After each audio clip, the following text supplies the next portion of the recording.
Assalamualaikum warahmatullahi wabarakatuh. Perkenalkan, nama saya Yudi Prastio dari kelas D. Assalamualaikum warahmatullahi wabarakatuh. Perkenalkan, nama saya Firman Maulana Adi dari kelas D. Di sini saya akan mulai menjelaskan materi 1, yaitu prosedur desain bendung.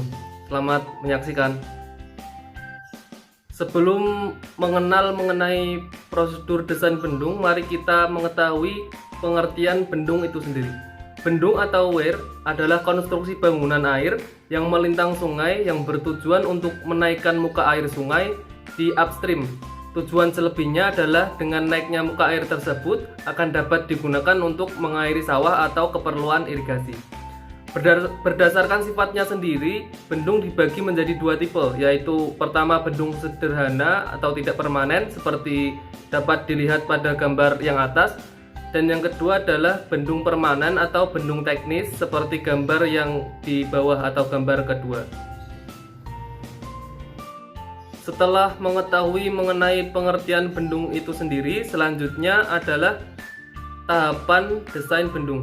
Pada tahapan desain bendung, ada beberapa tahapan yang harus dilaksanakan. Antara lain, yang pertama, studi kelayakan pendahuluan atau pre-feasibility study. Yang kedua, studi kelayakan atau feasibility study. Yang ketiga, perencanaan teknis atau detail desain, dan selanjutnya adalah pelaksanaan pembangunan bendung itu sendiri. Tahapan yang pertama yaitu studi kelayakan pendahuluan atau pre-feasibility study. Pada studi kelayakan pendahuluan ini, yang pertama adalah pengumpulan data-data yang diperlukan. Contoh data yang diperlukan adalah peta topografi, peta geologi, foto udara, data klimatologi, data hidrologi, data jaringan irigasi atau pengairan, dan lain-lain seperti land use, kehutanan, perkebunan, data tenaga listrik, serta bangunan-bangunan lama. Intinya pada pengumpulan data ini adalah inventory di sekitar area bendung yang akan dibangun, apa saja yang dapat menunjang untuk pembangunan bendung atau weir itu sendiri. Selanjutnya, pada pre-feasibility study adalah pengujian. Pada pengujian ini yang dimaksud adalah melakukan kalibrasi data yang sudah terkumpul yang bertujuan untuk menghindari data palsu atau data yang tidak sahih dan tidak dapat dipertanggungjawabkan.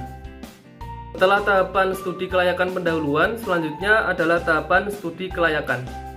Berbeda dari studi kelayakan pendahuluan, pada studi kelayakan ini atau feasibility study ada beberapa tahapan atau cakupan yang perlu dicapai. Antara lain, yang pertama adalah penelitian topografi. Penelitian topografi ini merupakan kegiatan penelitian yang dilaksanakan dalam areal rencana genangan waduk, akses bendungan, tanggul dan lokasi fasilitas bangunan, serta rencana saluran pensuplai air ke areal daerah irigasi. Selanjutnya adalah penelitian meteorologi dan klimatologi. Dari penelitian ini, data yang diperoleh adalah temperatur, kelembapan, curah hujan, angin, tekanan udara, radiasi matahari, dan penguapan di suatu daerah selama periode tertentu. Selanjutnya, penelitian hidrologi. Penelitian ini bertujuan untuk mencari parameter hidrologi, yaitu berdasarkan hujan dan debit air sebagai data masukan dalam memperhitungkan saluran pengelak, bendung utama, bangunan, dan pelimpah. Selanjutnya, penelitian geoteknik, di mana penelitian geoteknik ini bertujuan untuk meneliti atau mempelajari serta menyelidiki keseimbangan dan perubahan dari tanah, jenis dan sifat tanah tersebut. Selanjutnya, penelitian sosial ekonomi. Penelitian ini bertujuan untuk mengumpulkan data sekunder sosial ekonomi untuk memberi gambaran kondisi yang ada dalam wilayah studi tersebut. Tahapan selanjutnya adalah perencanaan teknis atau detail desain. Pada detail desain ini juga ada beberapa tahapan yang harus dicapai, antara lain analisa hidrologi, analisis hidrolik, perhitungan stabilitas, bangunan pelengkap, penggambaran, serta analisa ekonomi. Selanjutnya, keterangannya akan dilanjutkan oleh teman saya. Kemudian analisis hidrologi. Analisis hidrologi yang dihasilkan dan sebagai informasi data perencanaan hidrolik dari bangunan yang akan dibuat adalah evaporasi, kemudian infiltrasi, curah hujan, kesediaan air, kebutuhan air, debit banjir, patokan rencana, volume genangan, dan sedimentasi. Selanjutnya ada analisis hidrolik. Analisis di sini dimaksud sebagai kegiatan untuk mendapatkan dimensi bangunan secara hidrolis dengan mendapatkan parameter-parameter bangunan baik ukuran maupun parameter hidrolik lainnya. Adapun bangunan yang perlu direncanakan dalam rangka perencanaan bendungan yaitu saluran pengelak, cover dam, main bendungan, pondasi. Kemudian perhitungan stabilitas. Untuk mendapatkan tingkat stabilitas dari bendungan perlu dilakukan analisis gaya-gaya yang akan bekerja pada bendungan. Gaya-gaya yang bekerja pada bendungan adalah akibat berat sendiri tubuh bendungan, beban hidrostatis, tekanan air pori, dan beban seismis. Analisis stabilitas bendungan biasanya dilakukan terhadap lereng bendungan tipe urugan dan akibat filtrasi. Kemudian bangunan pelengkap. Yang pertama, bangunan pelimpah. Tujuannya adalah untuk mengalirkan air banjir agar tidak membahayakan keamanan bendungan. Kemudian bangunan penyadapan. Tujuannya bangunan penyadapan adalah untuk mengeluarkan air dari bendungan dan memasukkan ke dalam saluran dan mengatur debit airnya agar dapat dipakai untuk memenuhi salah satu atau lebih keperluan direncanakan. Kemudian penggambaran.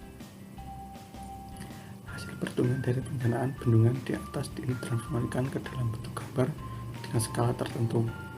Penggambaran dilakukan mulai dari topografi genangan, lokasi, denah, potongan memanjang, potongan melintang bendungan, dan detail-detailnya. Kemudian dilakukan analisis ekonomi. Hasil perhitungan anggaran biaya dari informasi gambar bestek didapatkan besaran tertentu. Hitungan ini juga dapat dijadikan informasi pembuatan jadwal kerja atau time schedule, kebutuhan bahan dan material, dan kebutuhan tenaga kerja. Kemudian pelaksanaan pembangunan. Dalam tahapan pelaksanaan pembangunan secara umum urutan pekerjaan dilakukan mulai dari pembuatan jalan akses, pembuatan basecamp, mobilisasi, pembuatan saluran, penggelak, pembuatan cover dam, penggalian pondasi, penimbunan, penutupan air sungai, dan penutupan saluran penggerak. Urutan pekerjaan tersebut berbeda untuk setiap tipe. Kesimpulan pada prosedur desain bendung ini adalah yang pertama, perencanaan bendungan memerlukan langkah-langkah yang matang dari mulai pengumpulan data sampai pada proses perencanaannya. Yang kedua, langkah paling awal adalah survei pendahuluan untuk mendapatkan data-data dasar mengenai kondisi lokasi daerah proyek dalam bentuk data teknis maupun non-teknis. Yang ketiga, data-data hasil survei diteliti dan dianalisa untuk mendapatkan informasi teknis sebagai data masukan dalam perencanaan konstruksi bendungan. Perencanaan mempertimbangkan juga faktor-faktor non-teknis tersebut. Yang keempat, hasil perencanaan dalam bentuk dimensi konstruksi dan hidrolik ditransformasikan ke dalam bentuk gambar bestek. Selanjutnya, dijadikan dasar untuk perhitungan estimasi biaya dan analisa ekonominya. Demikian presentasi dari kelompok kami. Semoga bermanfaat. Wassalamualaikum warahmatullahi wabarakatuh.